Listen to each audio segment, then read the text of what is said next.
20 minutes inside the Atlantic airport. They got a guy seizuring in here.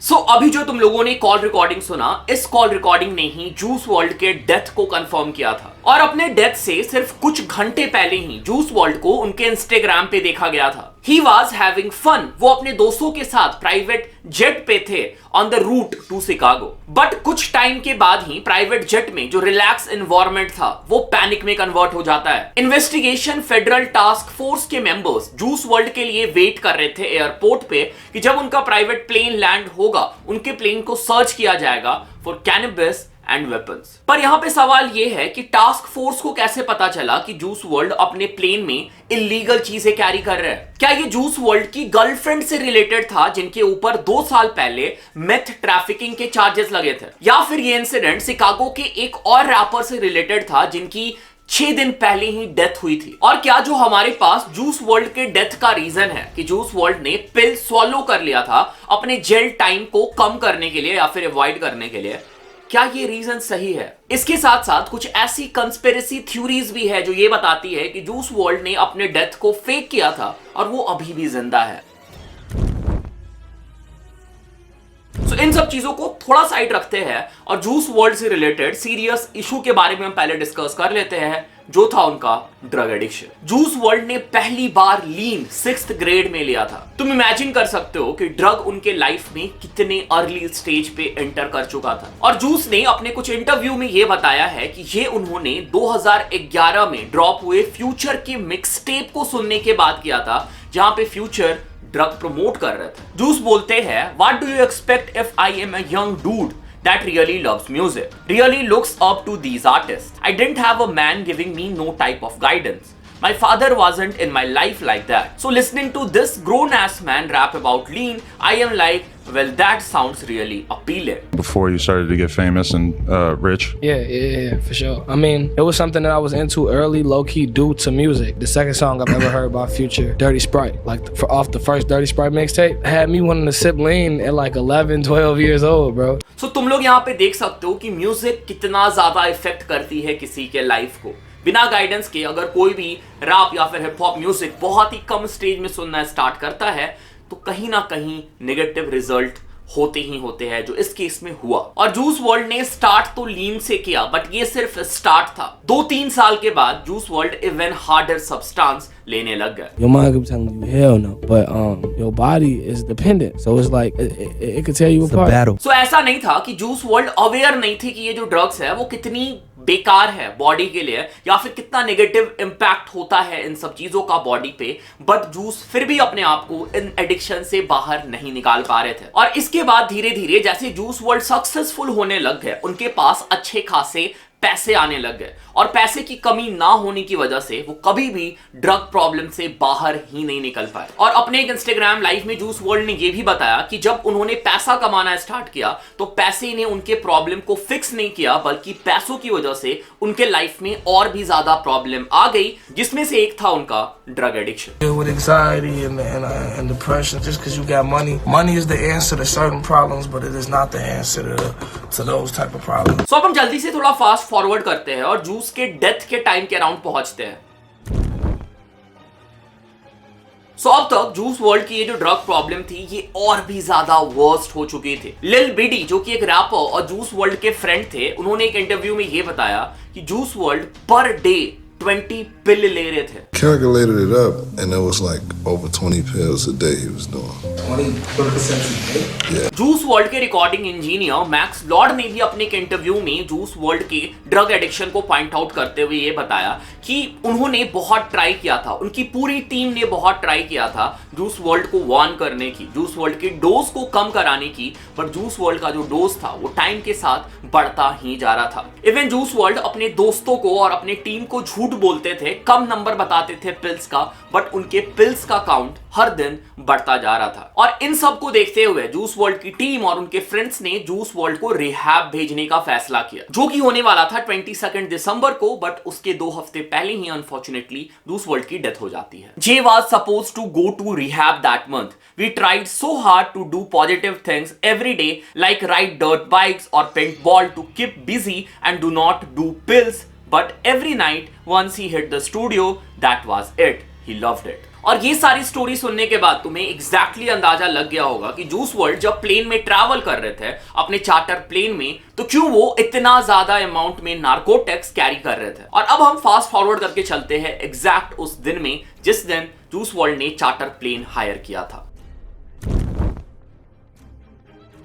So according to plane tracker, juice world की ये जो flight थी वो पहले से 3 घंटे लेट चल रही थी। पर बाद में जूस वर्ल्ड के कजन ने एक शो में ये रिवील किया कि एक्चुअली ये जो फ्लाइट थी वो 3 घंटे लेट नहीं थी, ये फ्लाइट एक्चुअली 6 घंटे लेट थी। और जो डिले का मेन रीजन था वो था इस प्राइवेट जेट का पायलट। इस प्राइवेट जेट के पायलट की वजह से ये डिले हो रही थी। सो जो चार्टर प्लेन होता है वो डोमेस्टिक प्लेन या फिर कमर्शियल प्लेन से थोड़ा डिफरेंट वर्क करता है। चार्टर प्लेन में जब सारे पैसेंजर आ जाते हैं या फिर जिन लोगों ने हायर किया चार्टर प्लेन, अगर वो बैठ जाते हैं तो इमीडिएटली चार्टर प्लेन जो है वो फ्लाइट ले सकता है। पर जूस वर्ल्ड के केस में पहले तो 6 घंटे का डिले हुआ, डिले होने के बाद जब सारे लोग फ्लाइट में बैठ गए उसके बाद भी पायलट 15 से 20 मिनट तक फ्लाइट में नहीं आया। और ये सब चीजें जब हो रही थी तो जूस वर्ल्ड और उनकी टीम को लगा something is really fishy. I was acting weird, the stewardess lady was acting weird, and I just felt something off. I got up to like, yo, we should leave. You know what I mean? I got up and walked to the door and then like Crazy. to see if the cars were still there, and I'm like, because I was gonna be like, yo, let's just get off this plane right Yeah. now. Like something's not right. और इसके regarding wrapper busy और juice world की girlfriend ने ये बताया है कि ये जो पायलट था इसने ही स्नेच किया था और इसने ही लॉ इन्फोर्समेंट को खबर करी थी नार्कोटिक्स और वेपन के बारे में जो कि जेट में था। I've lost 2 of the most important people in my life because of snitches. But Twitter में बहुत सारे लोग पायलट की सपोर्ट में भी थे और उनका ये बोलना था कि पायलट ने कुछ भी गलत नहीं किया यहाँ पे। The pilot was trafficking drugs and guns involuntarily and wanted to go home to his family. This is no way his fault, children. So pilot ने लॉ इन्फोर्समेंट को खबर किया था। ये ऑफिशियल रिपोर्ट में कहीं पे मेंशन नहीं है, बट जो जूस वर्ल्ड की टीम है और उनके जो क्लोज फ्रेंड है उनका यही मानना था कि जो खबर थी वो पायलट ने ही लॉ इन्फोर्समेंट तक पहुंचाई थी। इसके साथ साथ एक और इंसिडेंट है जो इस केस से रिलेटेड है। जैसा मैंने बताया था कि इस इंसिडेंट से सिर्फ कुछ दिन पहले ही एक और रैपर की डेथ हुई थी जिनका नाम था शूटर सेल्स, जो कि गैंग वॉर में मारे गए थे। और इनके केस के इन्वेस्टिगेशन की वजह से भी हो सकता है कि जूस वर्ल्ड के फ्लाइट को सर्च किया जाने वाला होगा। इसके साथ साथ शूटर सेल्स ने कुछ दिन पहले ही एक डिस ट्रैक रिलीज किया था अपने राइवल रैपर के लिए और उस राइवल रैपर ने भी डिस बैक किया जिसमें जूस वर्ल्ड के लेबल को मेंशन किया गया था। तो इस वजह से भी ये पॉसिबिलिटी हो सकती है। सो जूस वर्ल्ड के प्लेन को सर्च करने के पीछे रीजन जो भी था, बट ये सर्टेन था कि लॉ इन्फोर्समेंट जो है जूस वर्ल्ड के प्लेन को बिना सर्च किए हुए शिकागो से निकलने नहीं देने वाली थी। और यहीं से जूस वर्ल्ड के पिल स्वॉलो करने की थ्योरी निकल के आई कि जूस वर्ल्ड ने जो उनके पास पिल था वो स्वॉलो कर लिया कि वो अपने जेल टाइम को रिड्यूस कर पाए। To those on the plane as they flew toward Chicago. Everything was normal and everything was fine. And once we started getting closer to Chicago and we started getting service on our phones, our security guard, Hen, texted the group chat and was basically like, cops are here and they have a dog. But ये जो story है ये सिर्फ एक theory और fan made है। Juice world के videographer जो उस टाइम पे प्लेन में प्रेजेंट थे उन्होंने ट्विटर में ऐसा बोला, J did not swallow a bunch of pill because the police were at the airport. He don't give a f about them being there. He would have flushed them down to the toilet if he cared. Jay was just hooked bad. The amount he took daily was absurd. इसके साथ साथ juice के videographer ये भी tweet करते हैं कि वो जो पिल जूस वर्ल्ड ले रहे थे वो अपनी एडिक्शन की वजह से ले रहे थे, ना कि पुलिस से बचने के लिए। उनके पिल का काउंट पर डे बढ़ता जा रहा था और प्लेन में एग्जैक्टली उन्होंने वही किया था। So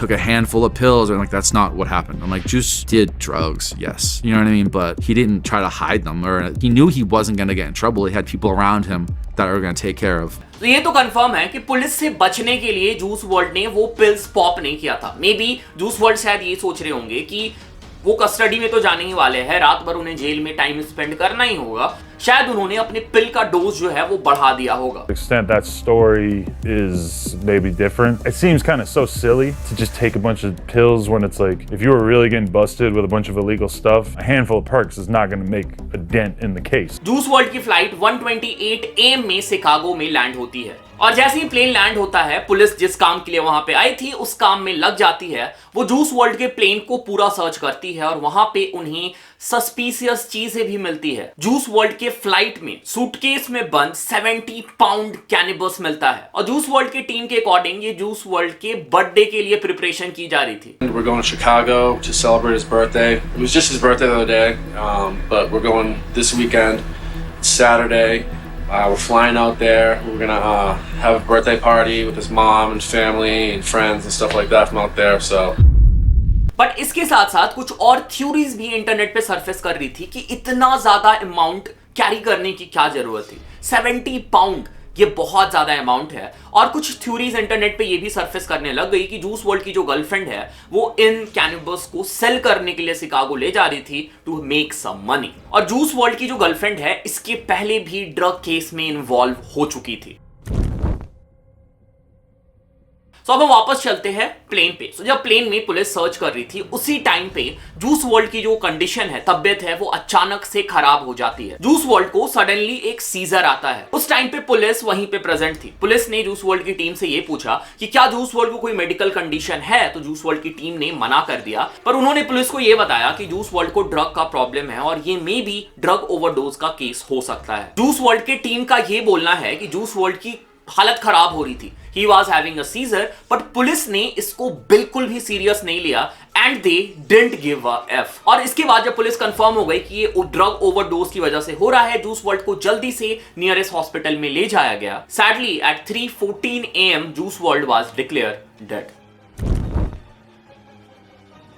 और जैसा हर रैपर या फिर सेलेब के केस में होता है, उनके डेथ के बाद कंस्पिरेसी थ्योरीज का राइज होता है और एग्जैक्टली जूस वर्ल्ड के केस में भी हुआ। बहुत सारे लोग ये सोच रहे थे कि जूस वर्ल्ड ने अपने डेथ को फेक किया है, he can't die like this. Even juice world के मल्टीपल ट्रैक्स भी थे जहां पर उन्होंने अपने डेथ को प्रेडिक्ट किया था, जो कि लोगों को और सस्पिशियस बना रहा था कि कहीं जूस वर्ल्ड ने सच में तो अपना डेथ फेक नहीं किया है। इसके साथ साथ जूस वर्ल्ड ने अपने track all girls are the same में अपने आप को जॉन लेनन बताया था, जिनकी डेथ एग्जैक्टली 8 दिसंबर को हुई थी और जूस वर्ल्ड की भी डेथ 8 दिसंबर को होती है, जो कि अगेन लोगों को एक और कंस्पिरेसी थ्योरी दे रहा था कि juice world is not dead. इसके साथ साथ लोगों का ये मानना है कि अपने डेथ को फेक करके जूस वर्ल्ड बहामास चले गए थे। ये थ्योरी तब स्टार्ट हुआ जब इंस्टाग्राम पे एक पिक्चर पोस्ट हुआ एक प्लेन के साथ, जहां पे प्लेन के ऊपर एक नंबर लिखा हुआ था और जब इस प्लेन के नंबर को ट्रैक किया गया तो जूस वर्ल्ड के डेथ के बाद ये प्लेन एग्जैक्टली शिकागो से बहामास जाता है। तो लोगों को लगा कि भाई जूस वर्ल्ड बहामास निकल गया। पर ये सारी कंस्पिरेसी थ्योरीज है जो हर आर्टिस्ट या फिर सेलिब्रिटी के डेथ के बाद बनती है। The reality and the fact is juice world, one of the most talented rapper we have ever witnessed, is no more with us and it sadly happened because of drug overdose. Okay, so this was it. This was the whole story of Juice WRLD. हम लोगों ने last day के बारे में discuss कर लिया, exactly क्या हुआ था, क्या रीजन था जूस वर्ल्ड के डेथ के पीछे। और अगर तुम जूस वर्ल्ड के फैन हो, जूस वर्ल्ड के गाने अभी भी सुनते हो, प्लीज कमेंट करके बताओ। अगर तुम्हें और भी regular international hip hop content चाहिए तो नीचे कमेंट करके बताना, मैं रेगुलर वीडियोस लेके आता रहूंगा। बाकी चैनल पे पहली बार है, चैनल सब्सक्राइब करो, सपोर्ट करो, प्यार दिखाओ। इंस्टाग्राम पे फॉलो कर सकते हो, डिस्कॉर्ड ज्वाइन कर सकते हो। And yes, thanks for watching, thanks again, thanks a lot.